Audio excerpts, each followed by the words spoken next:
Natalie Perry, ACTech Fellow from Chicago, Illinois, and I'm here today with Tara Ann Pleat, ACTech Fellow from upstate New York.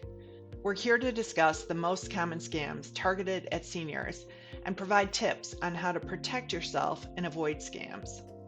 In a pattern that accelerated during the coronavirus pandemic, romance scams claimed $139 million from adults ages 60 and over in 2020, according to the Federal Trade Commission. That amount was up from $84 million the year before. The romance scam is just one of the types of scams targeted at seniors.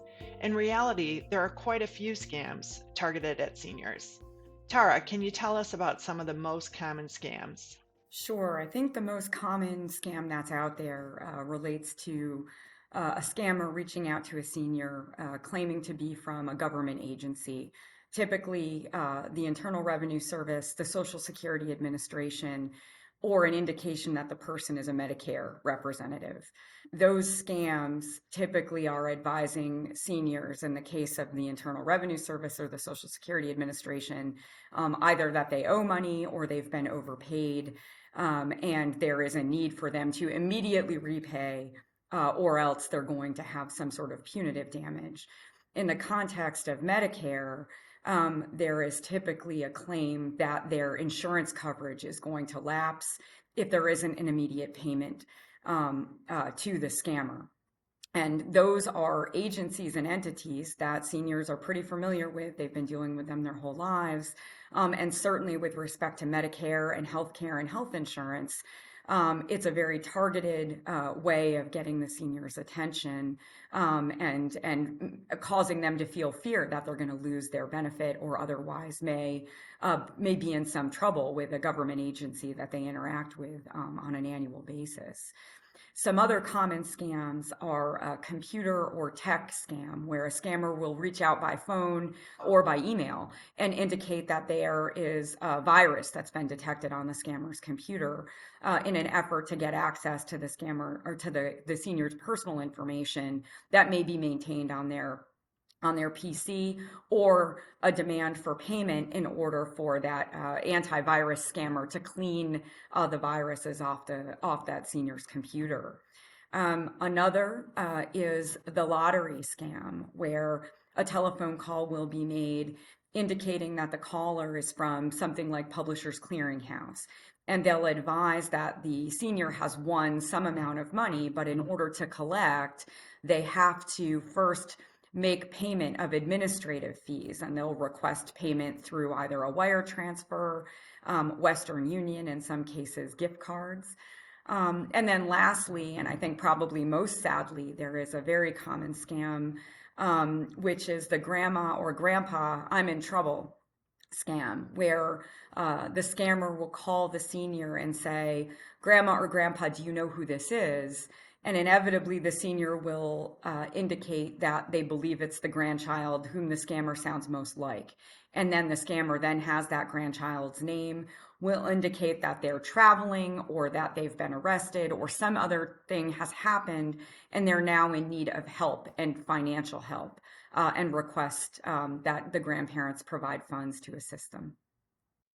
Yeah, these scams really, they tug at your heartstrings, right? They're really emotional, trying to prey on someone's emotional empathy or, their desire to fix things, which we all have as humans.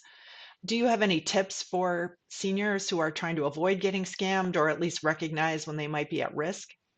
I think initially, from the standpoint of like how to identify, the first is that sometimes, well, not sometimes, often scammers are going to pretend to be from an organization that's known to the senior, right? And what people should know is that the Internal Revenue Service, Medicare, the Social Security Administration, they are never going to call or text you and ask for personal information. It does not happen that way. That is not the way citizens and consumers interact with those agencies. So that would be number one. You're not going to get an unsolicited phone call from any representative from Medicare, the Internal Revenue Service, or the Social Security Administration. Scammers will often indicate that there's a problem or there's a prize, but in either instance, there is a need to provide some sort of payment in order to get your prize or to help with whatever the problem might be. There's always pressure to act immediately. I need you to provide this within the next 6 hours, within the next 24 hours. I'm going to be in a serious amount of trouble if I don't turn over payment, Grandma. That kind of pressure will often be put on the person who is being scammed. And scammers will often tell the senior, to pay in a very specific way: wire transfer, Western Union, in some instances, as I mentioned before, gift cards being mailed to a particular place. In order to avoid, if a person feels that the call is out of the ordinary, or they're feeling pressure, or they feel like something isn't right, really try hard to resist the urge to act immediately. If someone that you weren't expecting is calling you and requesting personal and financial information, resist the urge to give it. Don't act immediately. Don't give out your personal information, and pay attention to how people are telling you to pay, right? Again, those are the sort of the keys. And then lastly, if you've got a trusted family member or friend or neighbor, before you take steps, maybe talk it through with them, and indicate these were the components of the call I received or the communication I received. And maybe that trusted friend or family member will help you identify that was in fact a call that was a scam, and will help you avoid it. Natalie, if in fact a person has fallen victim to one of these scams, or they believe that they have been scammed, what do they do? What steps should they take to try to mitigate damage and prevent it from happening to somebody else? Yeah, I think the first call they should make, if they didn't already talk to a family member, is probably to call a trusted family member who can help them look at what happened and see whether there's recourse that can be had.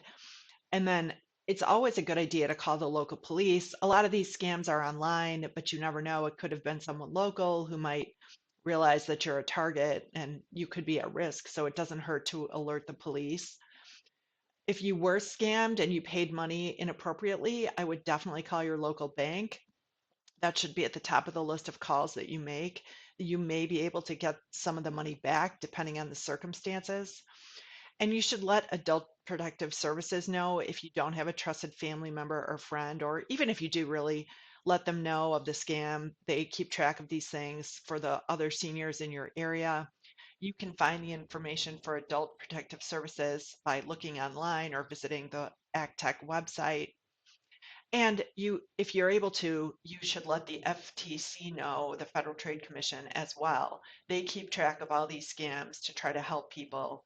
And the AARP and the FTC are often putting out articles for seniors about the most common scams to try to help protect others from falling victim to these scams. Thank you, Natalie. Those are great tips for folks if they feel like they have fallen victim. The sites and the references that we've made here will be available on ACTEC's website. And what we would ask you to do is go to actec.org/estate-planning and look for this video. And you will find links to the different organizations and programs that have been talked about here.